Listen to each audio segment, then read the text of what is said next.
ملة أبيكم إبراهيم. Assalamu alaikum wa rahmatullahi wa barakatuh. J'espère que vous allez bien. On se retrouve toujours dans notre série sur Ibrahim alayhi salam. Aujourd'hui, on va continuer d'analyser son invocation. Donc, on a vu la dernière fois qu'il a demandé à Allah de ne pas être parmi ceux qui sont humiliés le jour où son peuple et sa famille seront ressuscités. Allah dit ensuite dans le Coran: Yawma la yanfa'u malun wa la banun. Le jour où l'argent et les enfants ne seront d'aucune utilité. Donc là, il y a divergence chez les savants si est-ce que c'est Ibrahim qui continue de parler ou si c'est Allah Azza wa Jal qui parle. Et dans ce cas, il y aurait un iltifat, un changement d'interlocuteur. On passerait de Ibrahim qui invoque à Allah qui fait un commentaire sur l'invocation d'Ibrahim. Il y a une indication qui indique que ça pourrait être Ibrahim, car la ayah reprend la structure de l'invocation d'Ibrahim qui a juste avant. Yawma yub'athun, et après on continue avec Yawma la yanfa'u malun wa la banun. Du coup, pourquoi dire que l'argent et les enfants ne seront d'aucune utilité ce jour-là, le jour de la résurrection? Allah décrit de plusieurs manières l'argent et les enfants ensemble dans le Coran. Il les décrit comme quelque chose que les êtres humains veulent à tout prix. Il les décrit aussi comme une fitna. Et il décrit aussi comme al-malu wal-banuna zinatul hayati dunya, comme des beautés de la vie d'ici-bas, quelque chose qui attire, quelque chose qu'on désire. Mais alors qu'est-ce que ça veut dire tout ça? Pourquoi cette importance sur l'argent et les enfants? Pour faire simple, l'argent, tu te tues pour l'avoir, tu dépenses beaucoup d'énergie pour avoir de l'argent, et les enfants, c'est sur eux que tu dépenses beaucoup d'argent. Donc ça, c'est un résumé simple. On va rentrer plus en profondeur sur qu'est-ce que l'argent et qu'est-ce que les enfants et pourquoi ils ne seront d'aucune utilité ce jour-là. Il faut bien comprendre que l'argent, c'est quelque chose qu'on obtient en sacrifiant une partie de sa vie et en sacrifiant ce que l'être humain a de plus précieux, son temps. Donc l'argent, c'est quelque chose qui s'obtient avec beaucoup d'efforts, avec du travail. C'est pas quelque chose qui s'obtient facilement.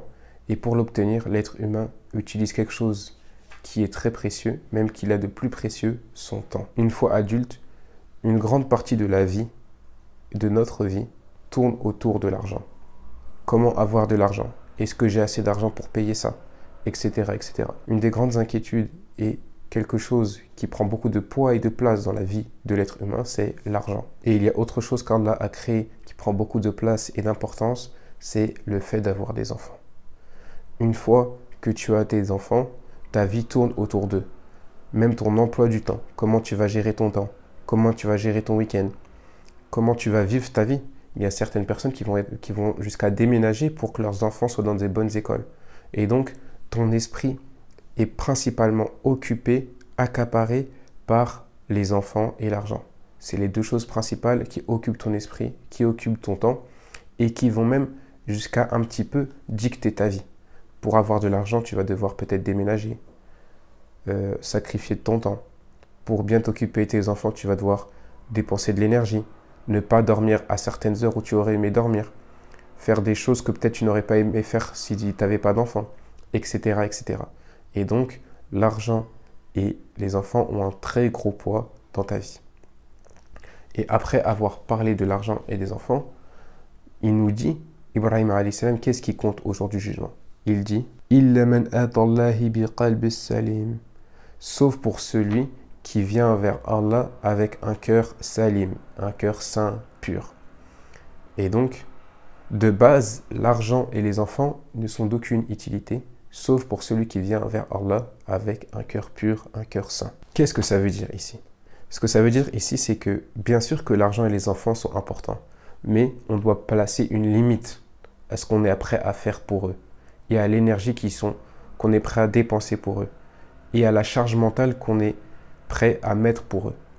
Il ne faut pas perdre de vue la priorité, notre rencontre avec Allah et la purification de notre cœur. Il faut comprendre donc qu'ils ont des limites, l'argent et les enfants, et qu'il ne faut pas compromettre notre vie de l'au-delà pour eux.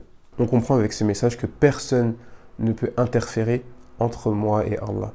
Personne ne doit être sur mon chemin de la rencontre d'Allah avec un cœur pur. Et qu'au final, la personne à qui je dois plaire c'est Allah. Il faut comprendre qu'on ne pourra jamais plaire complètement aux gens, même si ce sont nos enfants. Quelle que soit la personne, les gens auront toujours une petite remarque à nous faire. On ne pourra jamais leur plaire complètement. Et donc l'objectif du musulman, ce n'est pas de plaire aux gens, mais de plaire à Allah. Et on le voit notamment avec les enfants.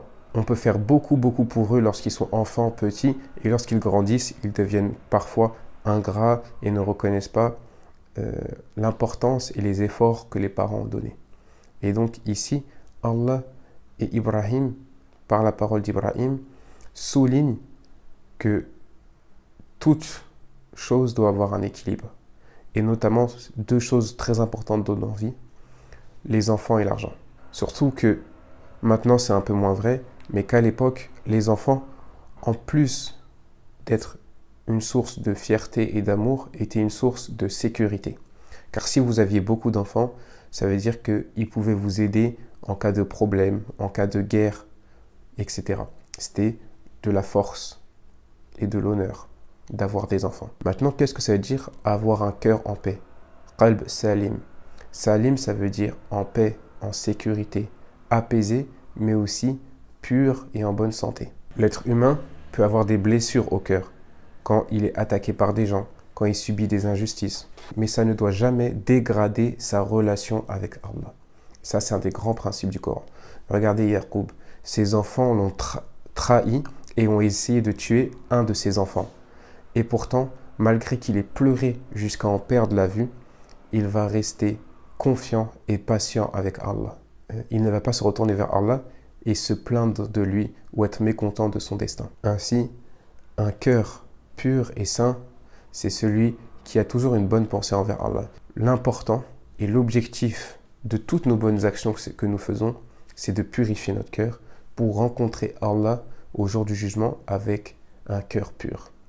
Donc n'oublions pas la sincérité lors de nos actions pour que nos actions nous permettent et nous facilitent de purifier notre cœur. Car on comprend qu'au final, le plus important, ce n'est pas nos actions, mais c'est d'avoir le cœur pur. Assalamu alaikum.